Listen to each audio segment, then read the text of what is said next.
નમસ્કાર અને સ્વાગત છે. આજે આપણે ઊંડાણપૂર્વક વાત કરીશું ગુજરાતી TV.com પરથી સેવક માધવ જસાપરા દ્વારા સંકલિત પરમ પૂજ્ય પ્રેમાનંદજી મહારાજના એક તાજેતરના સત્સંગ સાર વિશે. રાધે રાધે. હા, એ જે એકાંતિક વાર્તાલાપ થયો એમાં મહારાજશ્રીએ ભક્તોના ઘણા મહત્વના પ્રશ્નોના ઉત્તર આપ્યા છે, જે આપણા રોજિંદા જીવન સાથે જોડાયેલા છે. બરાબર. અને આપણો હેતુ એ જ છે કે મહારાજજીના ઉપદેશોમાંથી ખાસ કરીને નામજપ અને આ ભગવદ્ ભાવનાના સંદર્ભમાં અમુક મુખ્ય વિચારો લઈએ, જે આપણા સૌ ગુજરાતી પ્રેમી શ્રોતાઓ માટે ક્યાંક ને ક્યાંક ઉપયોગી બને. તો ચાલો શરૂ કરીએ. હા, ચોક્કસ. શરૂઆત કરીએ એક સામાન્ય પણ ગંભીર સમસ્યાથી. યશ અગ્રવાલજીએ પૂછ્યું છે, જીવનની મુશ્કેલીઓ, ભવિષ્યનો ડર અને ક્યારેક તો ભગવાન વિશે પણ ખરાબ વિચારો આવે મનમાં. ઘણા લોકો અનુભવતા હોય છે, ખરું ને? હા, એકદમ. આ ભય અને શંકાની સ્થિતિ તો બહુ વિચલિત કરી દે. તો મહારાજજી આમાંથી બહાર આવવા શું કહે છે?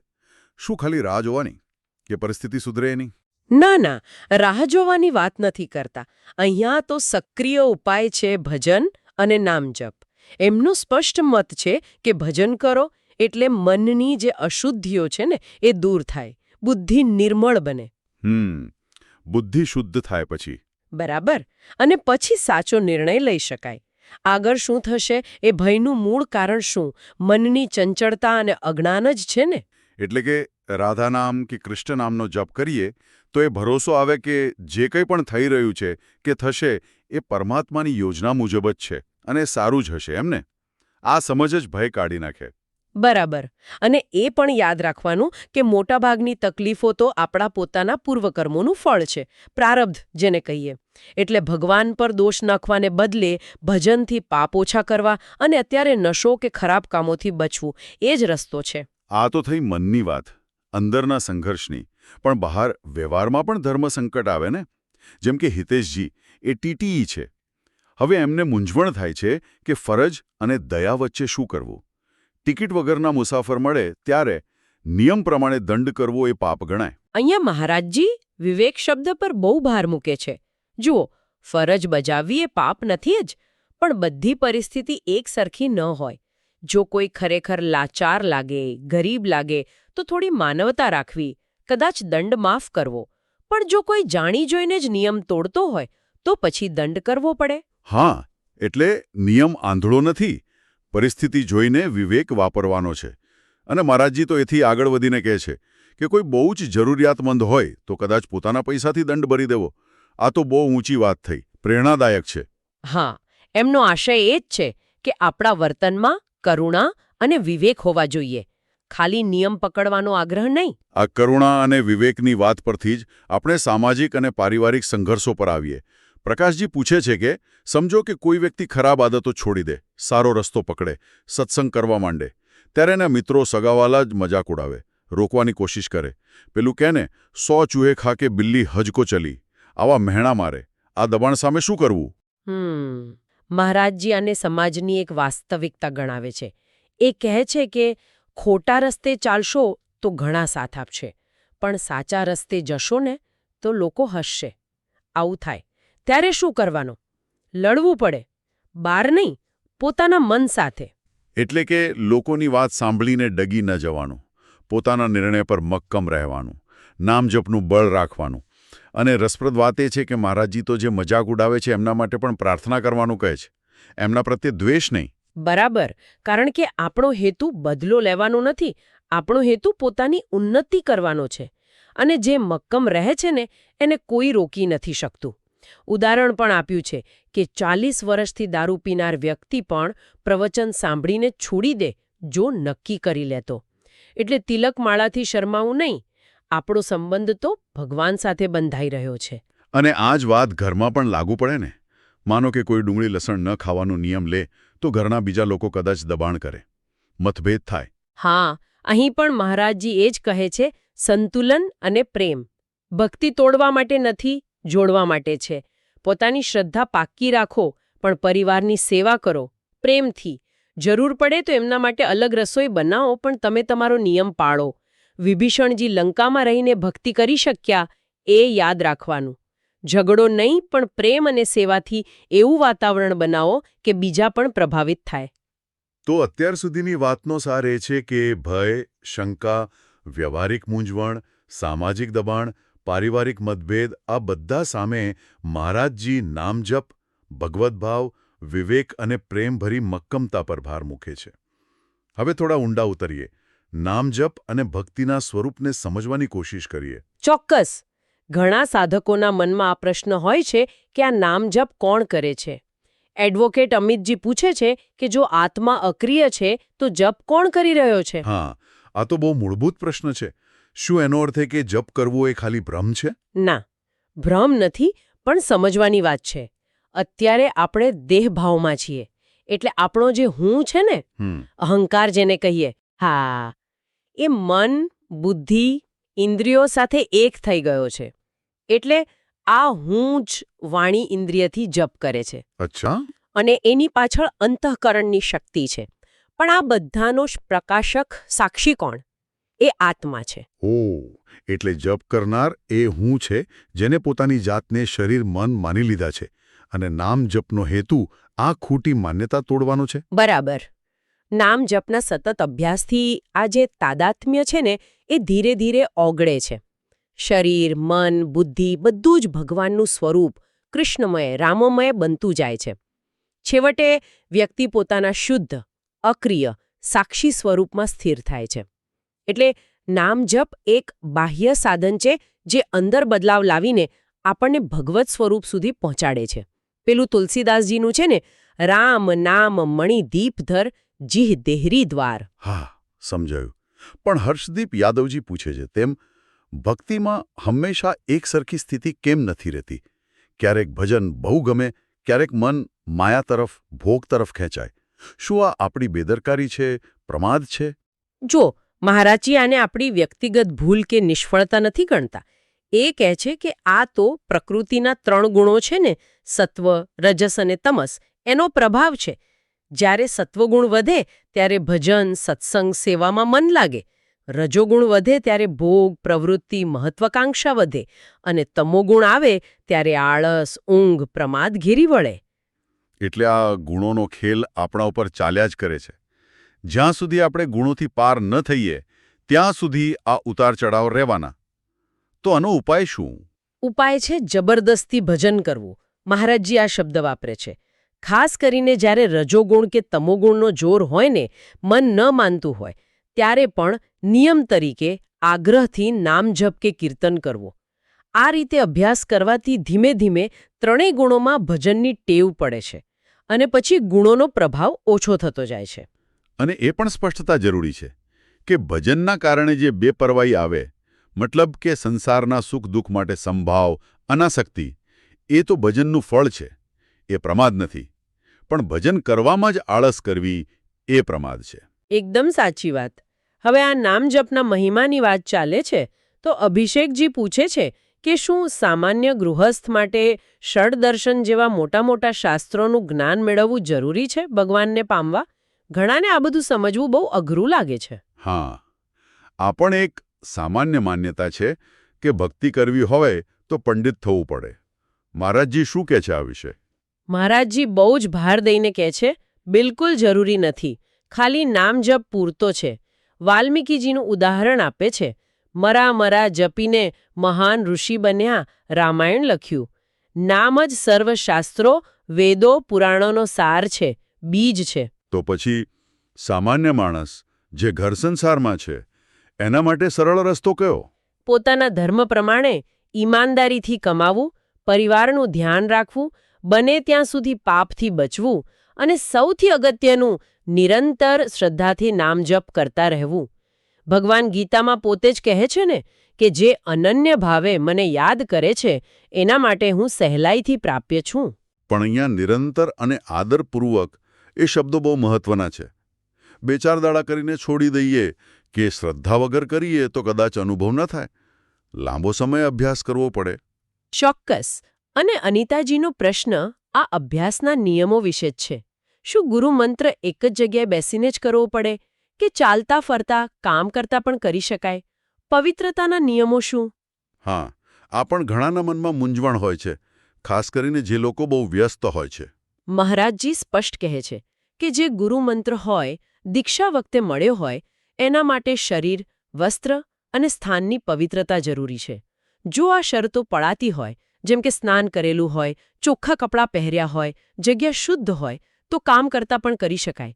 પણ જે સામાન્ય નામ જપ છે, જેમ કે રાધે રાધે કે સીતારામ, એના માટે કોઈ બાહ્ય નિયમ નથી.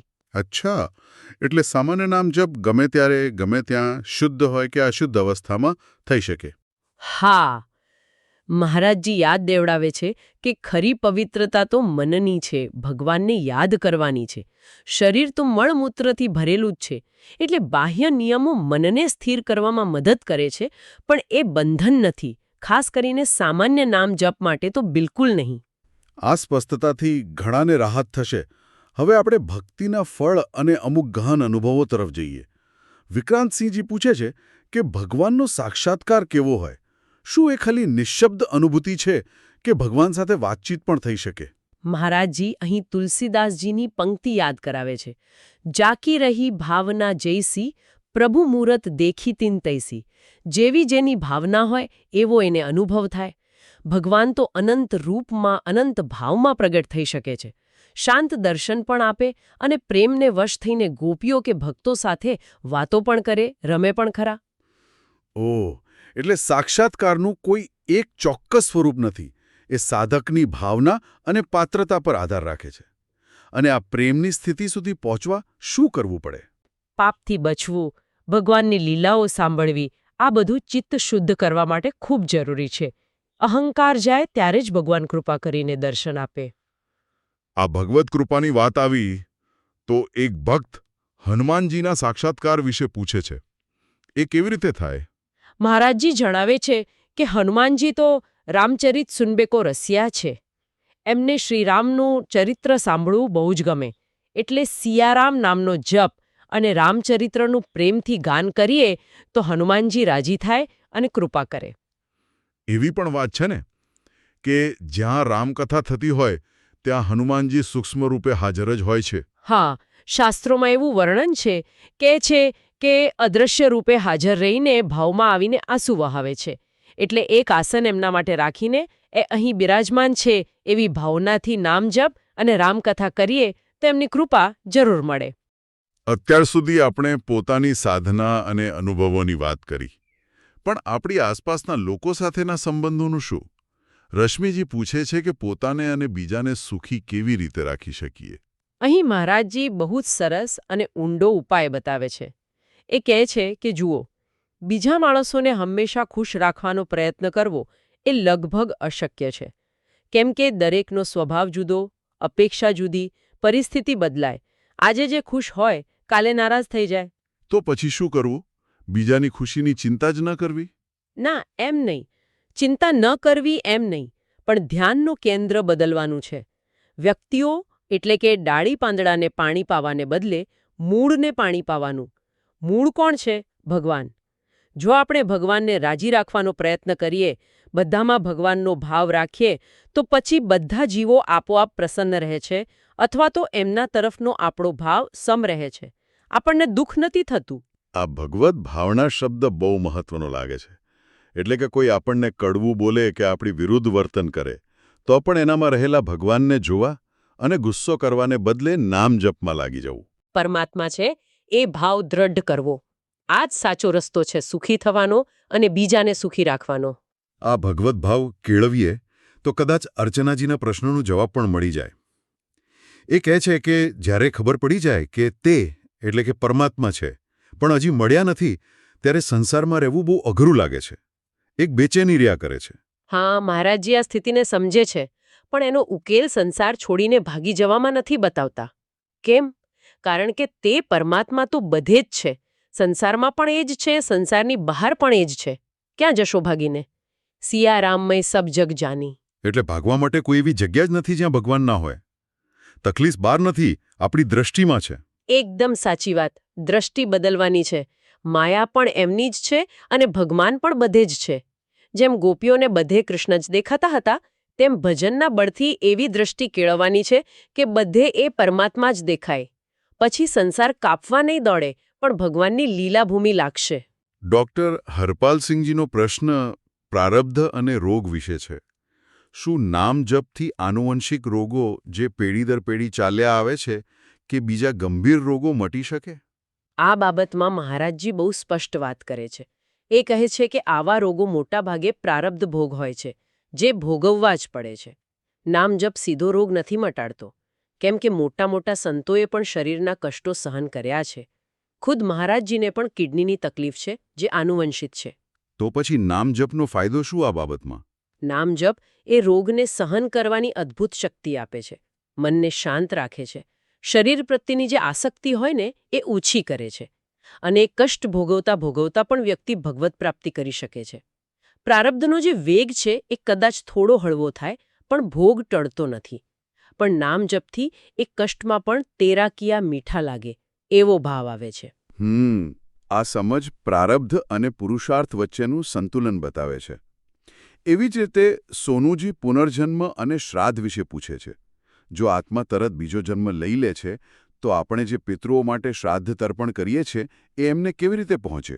મહારાજજી સમજાવી છે કે શ્રાદ્ધ કે તર્પણનું પુણ્ય ક્યારેય નકામું નથી જતું. એ આત્મા જે પણ યોનિમાં હોય, જ્યાં પણ હોય, એ પુણ્ય એને કોઈને કોઈ રૂપમાં મળે જ છે, અને એની ઉન્નતિમાં, એના સુખમાં વધારો કરે છે. એ જ રીતે જો આપણે નામ જપ કરીને એનું પુણ્ય આપણા પિતૃઓને અર્પણ કરીએ, તો એમની સદગતિ થાય છે, ભગવત ધામ પણ મળી શકે છે. અને અંતે એક બહુ સંવેદનશીલ પ્રશ્ન છે. એક અનામી ભક્ત પૂછે છે કે બ્રહ્મચર્ય જેવા કોઈ સંકલ્પ લઈએ પણ વારંવાર નિષ્ફળ જઈએ, તૂટી જાય, ત્યારે બહુ નિરાશા આવે, શું કરવું? અહીં મહારાજજી બહુ જ કરુણાથી અને હિંમત આપીને વાત કરે છે. એ કહે છે કે નિષ્ફળતાથી હારી જવાની જરૂર નથી. મન બહુ બળવાન છે. એણે મોટા મોટા ઋષિમુનિઓને પણ પછાડ્યા છે. એટલે 1000 વાર પડો તો પણ 1000 વાર ઊભા થવાનું છે. એટલે કે પ્રયત્ન છોડવાનો જ નહીં, ભૂલ થાય તો પસ્તાવો કરવાનો અને ફરીથી સંકલ્પ પાક્કો કરવાનો. હા, હાર માની લીધી તો સમજવાનું કે મન જીતી ગયું. ધીરજ રાખવાની. કદાચ આ વખતે 30 દિવસ નિયમ પડાયો, તો હવે લક્ષ્ય રાખો કે 40 દિવસ પાળીશ. ધીમે ધીમે સફળતા મળશે જ. અને આ લડાઈમાં નામ જપ અને સત્સંગનો સહારો લેવો બહુ જ જરૂરી છે. એ જ હિંમત અને નવી તાકાત આપે છે. ખરેખર, આજના આખા વાર્તાલાપમાંથી પસાર થઈએ તો એકદમ સ્પષ્ટ થાય છે કે પૂજ્ય પ્રેમાનંદજી મહારાજના ઉપદેશો જીવનના લગભગ દરેક પાસાને સ્પર્શે છે. ભલે પછી એ અંદરનો ભય હોય કે શંકા, બહારના વ્યવહારની મૂંઝવણ હોય, સમાજ કે પરિવારનું દબાણ હોય, કોઈ ગહન આધ્યાત્મિક પ્રશ્ન હોય, શરીરનું કષ્ટ હોય કે પછી સાધનામાં આવતા ઉતાર-ચડાવ હોય, દરેક માટે નામ જપ અને ભગવત ભાવના જ મુખ્ય ઉપાય અને શક્તિ છે. અને એ પણ ખાસ નોંધવા જેવું છે કે આ ઉપદેશો ખાલી મોટી ઉંમરના કે નિવૃત્ત લોકો માટે જ નથી.